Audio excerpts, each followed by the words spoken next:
The roar was the first thing, a guttural, earth-shaking rumble that ripped through the quiet morning, shattering the fragile piece of my Saturday coffee. My blood ran cold, a jolt of pure adrenaline. I remember spilling hot coffee down my shirt as I stumbled toward the window, my heart hammering a frantic rhythm against my ribs. What I saw sent a spear of ice straight through my chest. A bulldozer, a massive, yellow, industrial monster was right there, on my lawn, its blade scraping across the very earth, where my heirloom tomatoes had been thriving just yesterday.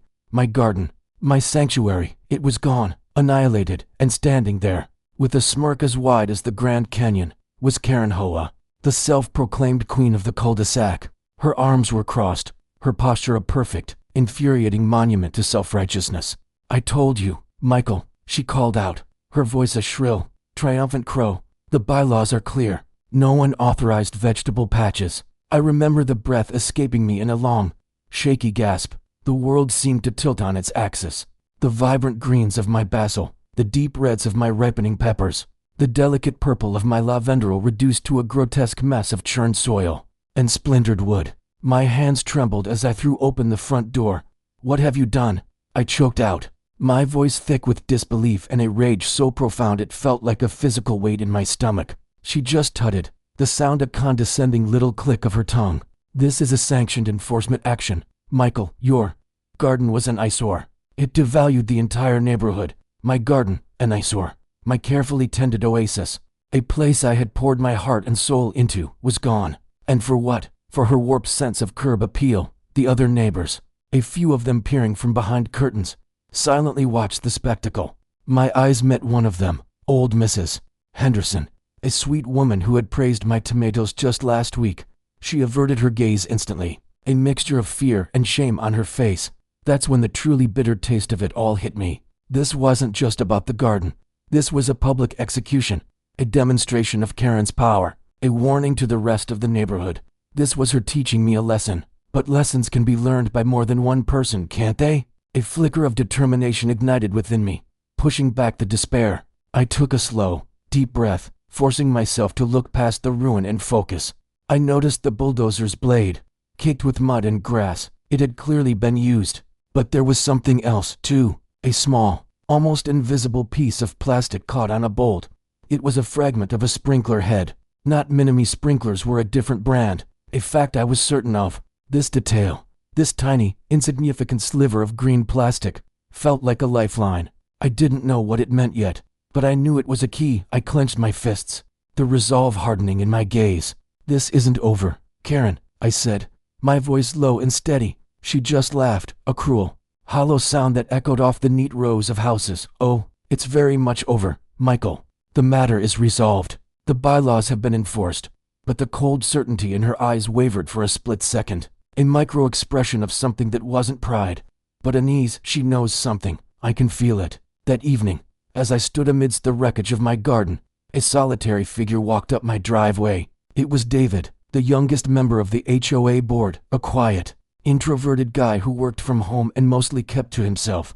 He stood awkwardly, hands in his pockets, staring at the destruction. I'm so sorry, Michael," he mumbled, his voice barely a whisper. "I tried to vote against it, but Karen pushed it through with an emergency clause, said it was a public safety issue, said the roots were messing with the sprinkler system."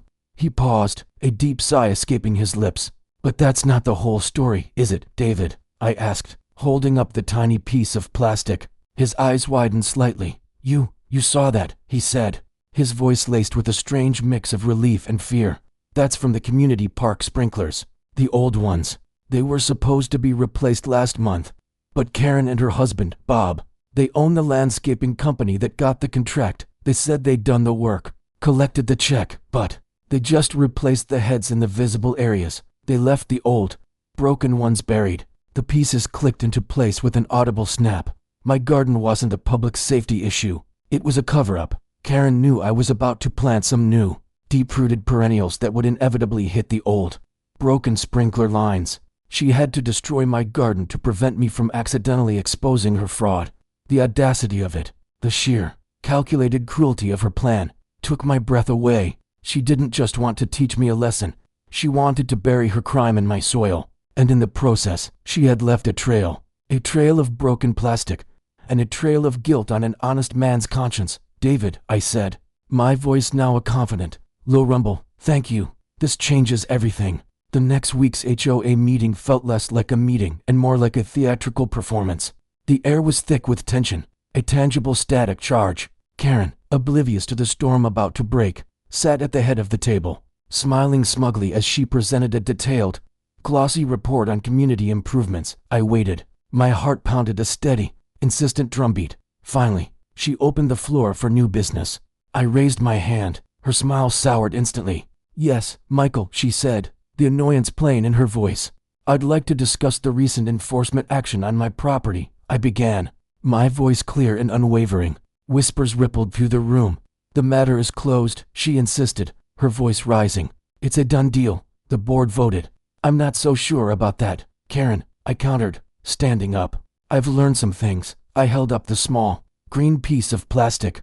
Does this look familiar to anyone? Her face, a mask of composure just moments before, turned ashen. Her eyes darted to David, a silent, furious accusation. David, bless his heart, swallowed hard but held her gaze. Karen, I said, I believe this is a piece of a sprinkler head from the old system at the community park. A system that, according to your records, was fully replaced by your husband's company last month. A contract for which, I believe, the HOA paid a substantial sum. A stunned silence fell over the room.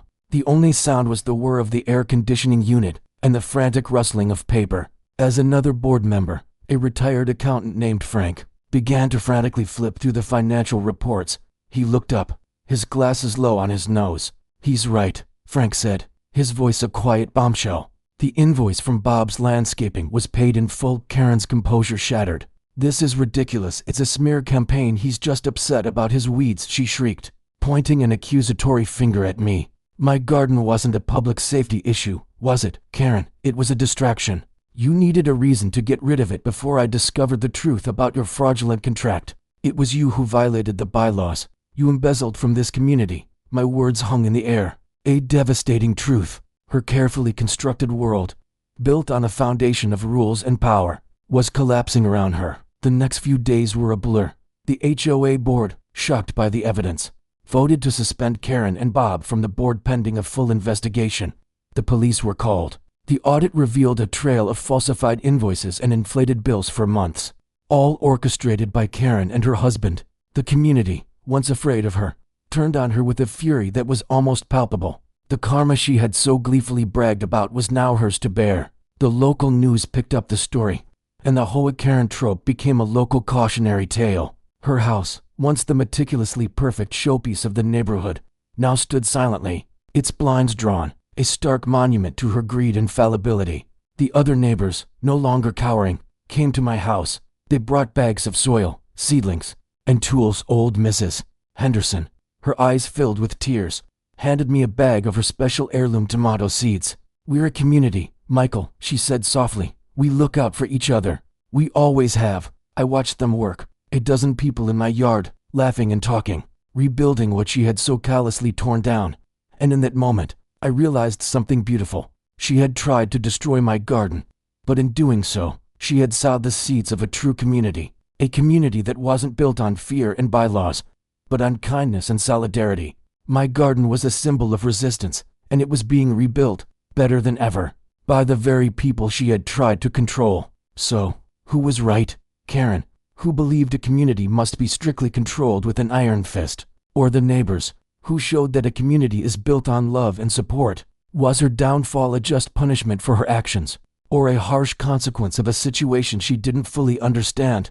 Let me know what you think.